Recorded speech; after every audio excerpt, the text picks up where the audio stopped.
Would പണ്ട് ഞാൻ താമസിച്ചുകൊണ്ടിരുന്ന would ഒരു 80% വുഡായിരുന്നു. ഫ്ലോറിങ്, സീലിങ് ഇതൊക്കെ വുഡായിരുന്നു.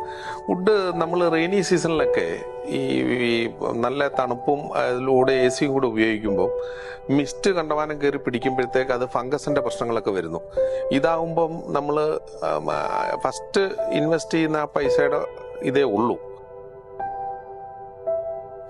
ഞാൻ ഒരു പരിധി കൂടുതൽ ഹാപ്പിയാണ്. കാരണം എന്താ വെച്ചാൽ അതിൻ്റെ എയർ പാസേജിനുള്ള നെറ്റും ഇതുമൊക്കെ നമ്മൾ ഡോർ ഓപ്പൺ ചെയ്ത് ഇടാതെ ഒരു സൈഡ് മാത്രം പൊക്കിയിട്ടാൽ അതിനുള്ള സംവിധാനമുണ്ട്.